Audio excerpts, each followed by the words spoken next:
I've got a few thoughts for you, Mr. Pick off. We're here today with Roman Delo and Dominique Purdue, who will be playing Guy and Rachel in the Australian premiere of POSH by Laura Wade, playing at the Old Fitz from April 19 to the 11th of May. At an exclusive Oxford dining club, 10 wealthy young men gather for a night of indulgence, revelry and destruction.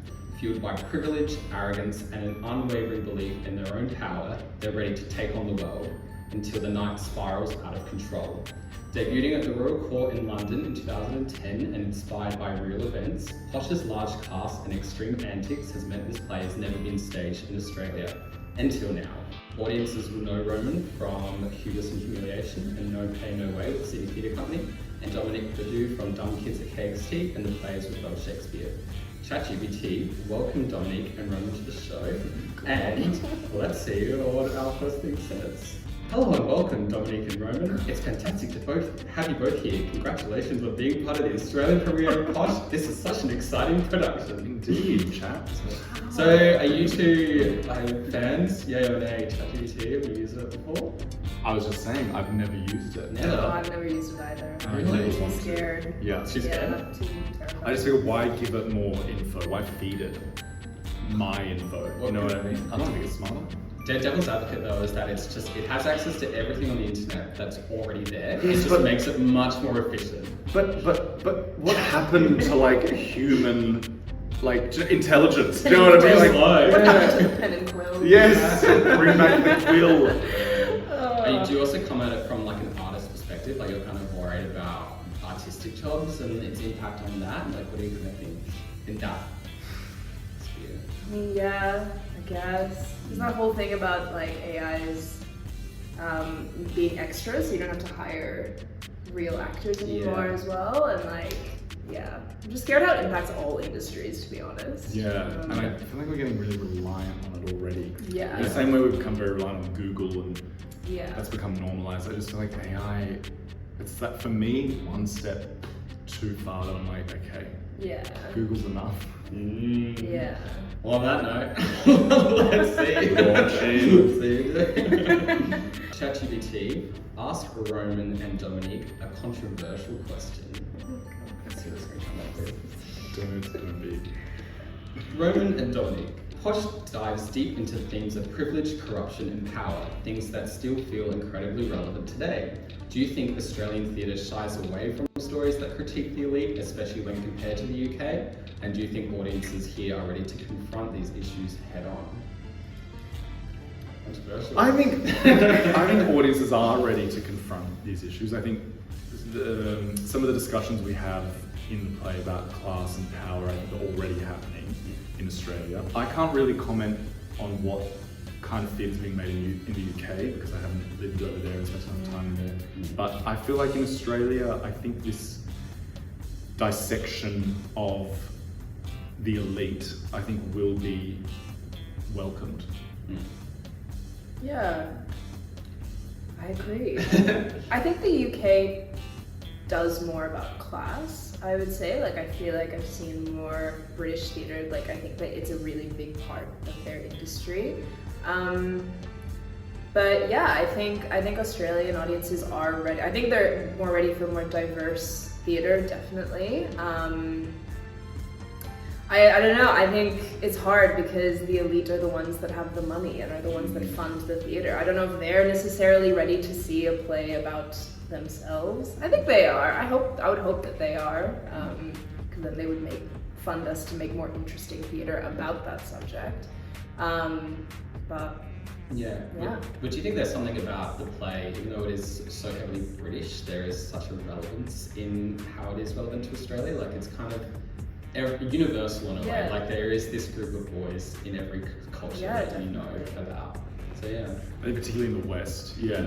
I think, well, maybe in the English West, I can't, again, I imagine it being like France and Italy and other European countries, but definitely in the US and in Australia. I mean, we've had all these scandals, even in Sydney, with private boys' schools coming into having a few naughty episodes, but that getting like leaked to the public, and then the public response to that being quite negative, and you know, certain students having to backtrack or try and defend some of the behaviour, which is abhorrent. But yeah, I think what the boys get up to in this play, yes, it's set in England and they're Oxford boys, I think is still pertinent to what the kind of stuff that wealthy boys in Australia get up to as well. Yeah. So, ChatGPT, ask Roman and Dom a truth or dare question. Let's see what it's going to come up with. All right, Roman and Dominique, truth or dare? Truth? What's the most diva moment? Hold on. Don't we have to pick truth or dare? Or you're gonna give us the truth and the dare and then you do first? it. What do Isn't you that want? normally how it works? Go That's, truth or I dare? feel like that's normally how it works, but how would you want to? No, we'll do it. I'm gonna go truth. I'm gonna go truth. Truth? Okay. Well, should I go dare then, if you're gonna go truth? Yeah. I mean, It's not fair. Roman, truth. What's the most diva moment you've had in a rehearsal room? walking in every day. No. Diva moment. I don't know if I'm a diva, Margaret. That's something a diva would say. No comment. No comment. I don't think I have a diva moment. No, maybe just we all banter. We all have fun. I don't think I'm a diva though. But ask another cast member and they can. Dominique, you picked dare. God. Give us your best over-the-top posh Oxford accent. And deliver the most ridiculous self-important sentence you can think of. Oh, Ryan has a really good one. It's Ryan's favorite line. Try, gentlemen. It's a 10-bird roost. There you go. It is. It was great. That's just my impression of Ryan. Oh, me! You're Ryan, babe. Who said Ryan? Guess what I No, that was another one. Oh, that was me. Okay. Some good lines. Yeah. Yeah. Sneak peek what's to come. ChatGPT, ask Roman and Dominique a deep and meaningful question. Roman and Dominique, Posh explores the consequences of unchecked privilege and entitlement. As actors, have you ever had a moment, either on stage or in life, where you confronted your own biases or privilege in a way that changed your perspective? That's pretty deep, isn't it? No. Oh, I did a play about racism in the arts, and it was about like being an Asian artist and stuff. And because I'm half white, sometimes I feel a little bit. I grew up in the Philippines, so I feel like I want to like tell those stories, and I want to be perceived as an Asian artist, but I'm also half white. And we were doing a Q&A, and that whole process, I was just like, oh, should I be doing, like, because I'm half white, I was like, but we had a Q&A after, and a Filipino person asked me about like Filipino female rage, and could I speak on it? And I was like, oh my god, Something light. like something light. And I felt like that was quite a hard question for me, because I was like, yes, I'm Filipino, I'm also half white. Like, it felt a little bit like, I was like, am I allowed to answer this question? Am I speaking to other people's experiences? Like, it's kind of a fine line to walk sometimes. And do you find in this play playing Rachel kind of as a person of colour? Because it's not, she's one of the few, like 2 female characters, but it's not specified that she is one of colour. Like, how do you think that kind of might change in the context of this? Well, I think, yeah, just having a person of color in the space already kind of, like, I think the audiences will make up their own minds. Like, the male actors will make up their own minds how it changes it. I don't know if it's going to change how I play it. Just gives me more reason to get pissed off at them, I guess. Yeah. Should I comment on that? Yeah. Speak on it. I think, look, being put on the spot here, I don't know if I can point to one particular instance that is jumping out at me, but I do feel like, I don't know, I feel like every project I work on helps me learn about different life experiences that in turn change my perception of things that I thought were. You know what I mean? Like, I don't know, I did a play last year that was looking at like working class Italians in the 70s, and doing that play and researching about like poverty, especially in that time period in that part of the world, I don't know, it changed the way I viewed what like how Italians were in that period, especially Southern Italians in the North working. I don't know. There are a lot of things like that, but that's the beauty of what we do. Do you know what I mean? You kind of get to keep cracking open different parts of life and different experiences and trying to access them and in turn change your own beliefs and ways of looking at it all. I think that's what this play is really good is because it does explore, it's really intersectional, a lot of things. Like it explores in little bits misogyny, racism, homophobia, but it's about how they're all linked under class, and I feel like that's the main thing. I feel like that's really interesting how Laura's done it in a very particular way to like show different characters and stuff. So, ChatGPT asked Roman and Dom a funny question. Oh, Roman and Dominique, if your characters in POSH were dropped into an Aussie pub instead of an elite Oxford dining club, what's the first thing they'd order, and how long do you think they'd last before getting kicked out? What's like the Australian version of your characters? Wow. Oh, mine's easily a Scots boy. Like a Bellevue Hills Scots boy. Yeah. Sorry, Max Katana. He's Rose Bay. Absolutely order a pint of something. It'd be beer. I think. Yeah, I'm in Australia. I'd get something cold, something refreshing, would never be a VP or anything like that. Rachel's like an art student at UCID probably. No, maybe not UCID. Like UTS. Vodka lime soda. I don't know, pretty basic, low cal. Or maybe she doesn't care about that as well. Or like rum and coke kind of Rum and thing. coke, doesn't live on campus, doesn't go to one of the colleges, probably still lives at home. I think she'd last the whole night. I don't think she'd get kicked out. No. She's pretty chill. She's there for like a good conversation. She's not there for like banter. Like she's there to have a good, deep conversation, I think. I feel like Guy would get kicked out, but like he'd do something like be doing drugs in the bathroom and then try saying to his brother, do you know who I am? Or like, I have the money, blah, blah, blah. I think I'd probably, if I'm not caught doing a line in the bathrooms of the Sheep or the Royal Oak, I'd be, if I'm with a group of mates, I think would get kicked out at like 2 in the morning. Yeah. Just getting plastered. Yeah.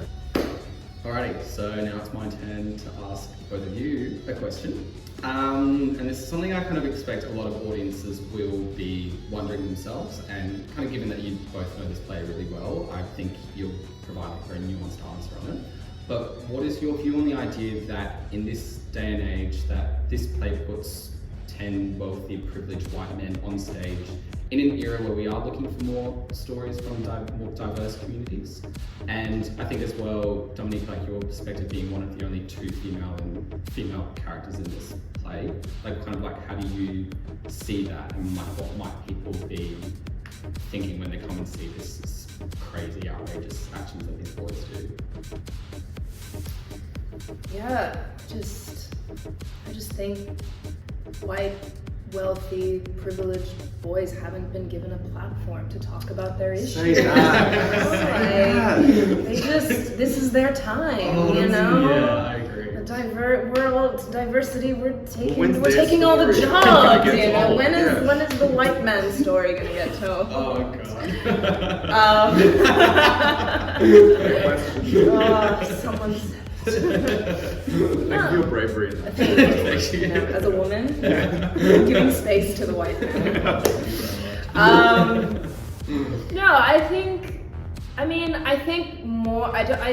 Yes, they're all men. I think it's more about class than it is about misogyny and about gender, like talking about the difference between men and women. I think it's really more about class and what money does to a person, and what, because it's really interesting as well. Like my character doesn't come in very much. It's mostly like the boys talking with each other, and someone in rehearsals one day said like, oh, it's really interesting, like the differences in wealth between the 10 of them as well, and the way that affects the way that they talk to each other is also really interesting. And it's just ridiculous. And I think the play, our director, the actors, we're all giving the audience permission to witness this and to laugh at it and to find how, because it's like real, like it's based on a real club in the UK. And even though those kinds of clubs necessarily exist, maybe they do in Australia, but like those boys definitely exist in Australia, and so to see them on stage and to just witness their ridiculousness, I think is already like commentary Yeah. on what Yeah, it is. and it's definitely been intentional from our director Margaret to cast a group of white men in this play. But then in doing that, I think it enables, if you present the reality and the truth of the play on stage, and the truth of reality in the world that we're talking about, then we're able to kind of, we are then able to humanize them, and then from humanizing them we can expose how ugly and how deeply fucked. Sorry for a better, we beat that one out. But how truly appalling the attitudes these guys have are. Do you know what I mean? I think the minute that you start to change that, I think it can start to dilute the message of what we're commenting on and what we're ultimately trying to say, and what the play is trying to say. And then the reality is as well, we're talking about the ultra elite of society, and of ultra elite British society. The 1%. The 1%, well yeah, the 0.1%, like the landed gentry and the aristocracy that's existed there for hundreds and hundreds of years. I just kind of think if I was an audience member who was actually kind of a little bit similar to Guy in the play, and how Guy can be easily swayed to one side of the political argument about class. And I just think if I came in and I watched it, if it was realistic in it, I could then realize, okay, well, I know people like that. I'm going to challenge that hopefully in my day-to-day life. Whereas if it was warped or something, I'd be like, oh no, that's fine. It's just a farce, or it's just an absurdity. Like, it's good seeing it to be truthful, really. Yeah, it is real. These boys are like that. And it's interesting when they're like all in one space together, like how the 10 of you, like I said, how they interact with each other. And it's interesting when my character comes into the space, how they band together and how they move around her, and how they have like those little, because that's something that boys do. Like when a girl walks in, or someone that they're interested in walks into the space, it's like something changes, and it's kind of scary. It's like a weird pack mentality, and that's also really interesting. It's also just a really good play. Like it's really, really well written, and I think it's really funny, and the actors are all so funny. And I think people will just enjoy watching the ridiculousness of it. And also getting an insight into, because I think Laura's done this very accurately, like scarily accurately, considering she doesn't come from this kind of a background, but you kind of get like an insight into what a group of those boys, what they say behind closed doors in an environment where they don't believe they're getting listened to. And I think the truth of that, the voices she's created in there, just shows you the kind of people that we have occupying those top positions in society. I feel like audiences love kind of stories like this. Like think about Succession or The White Lotus or stuff like that. That's all about like I'm watching White Lotus season 3, and it is like that. People think I'm like, oh, it's just a bunch of like rich people that lazy around. There's something fascinating about having, like a bird, like like a time warp. No, we have an obsession with like watching wealthy people and stories about the upper class, like The Real Housewives is an example. Or like even reality like TV. Oscar Wilde plays, or like all that stuff. Like it's been for ages. The Chekhovians, like that kind of thing. Like, it is fascinating. Now, it's your turn to ask ChatGPT a question. I'm not interested. Okay, I've got a question for Chat. Mr. fucking Chat. Chat, do you think your presence in our society is helping us or hindering us? Because I've got a few thoughts for you, Mr. Chat. Okay. Roman, you're about to be killed. Okay. Great question, Roman. Oh, yeah. Sure it is. I'd say my presence is like POSH. It all depends on how people use it. Oh, I hate that answer. It's so At slippery. best, I could help spark creativity, challenge ideas, and make conversations richer, like this one. At worst, I could be used to cut corners or spread misinformation. But ultimately, just like theatre, I think the real power lies in how humans engage with me, asking the right questions, thinking critically, and using me to enhance rather than replace human creativity and connection. What do you think? That's literally a politician. It's a spin doctor. I love that. Oh my gosh. Yeah, yeah. Wow. Wow. Yeah. Okay. Okay. Well, That's good. We got do you have a question for Miss Chat? Chat, what should I have for dinner tonight? Okay. Dom. Good question, Dom. Are you in the mood for something comforting, adventurous, or quick and easy? If you want comfort, go for classic like pasta or a good hearty curry. Feeling adventurous? Maybe try new cuisine. If it's a lazy night, you can't go wrong with a big bowl of noodles or a loaded toasty. Give me a lot to think about. Yeah, Thank you. many options. Thank Thanks, you. chat. Thanks, chat. Thanks, Chat. I love the dichotomy. Like yours is like your presents, and yours is like what to eat. Perfect. All right. To close it off, I am going to ask ChatGPT to create a lightning round of trivia all about Britain, all things British, Oh. and test your knowledge on it. Things on buzzers. Okay. Which of these elite schools did many UK prime ministers Eton. attend? Ah, that actually is, well, Harrow, Eton, Winchester, all of the above. All of the above. All of the above. What's traditionally served at an English high tea? Yorkshire pudding, scones, bangers and mash, black pudding and fried bread. High tea scones, yeah. Well, it didn't give me the right answer, so I actually don't know if this is the right answer. Correct. Any British people out there? Yeah. British etiquette. If you're invited to Buckingham Palace, when should you start eating? When your food is served? After the first toast? When the butler gives you a signal? Or when the Queen starts eating? When the Queen, right? Agree. Yeah. True that. True. And then... Or the king now. Or the King, yes. See? Chat. Doesn't help. Oh, what? POSH is inspired by a real-life Oxford Dining Society. What's it called? Bullington, yeah. Yeah, correct. I mean, I think.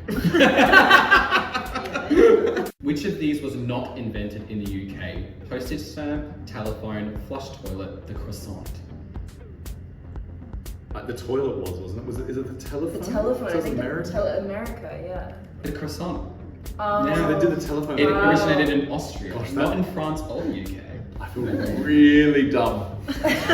Like really I feel dumb. really silly right now. Really dumb right now.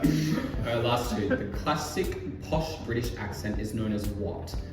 Estuary English, the Windsor drawl, Cockney, or received pronunciation? Received Felicity pronunciation. would be so happy. We are theatre people. Exactly. We know. Alright, last one. What's the name of the annual boat race between these two universities? Henley Regatta. The King's Regatta, the Thames Race-Off, the Varsity Boat Race, or the Royal Rowing Challenge? Fuck, it's a varsity. It's between Oxford and Cambridge. Varsity. Yeah. Yeah. I don't know the Henley name. Regatta then? It's What am I thinking of? The regatta? Like, Isn't that just every the sport? regatta The like regatta? No, the Henley Regatta is real. I will not be denied this at all. Wait. The Henley Royal Regatta. Thank you. Hold up. Oh, the Henley Regatta is wider. It's not just Oxford, Cambridge. This one. So sorry. This one is the Varsity Boat Race Yeah. between Oxford and Cambridge. Alright, well, thank you very much for coming on. Thank you. Thank Thank you. you. Thank Thank you. you. Thank you. Thank you, Chad. You're welcome. Say thank you, Chad, Roman.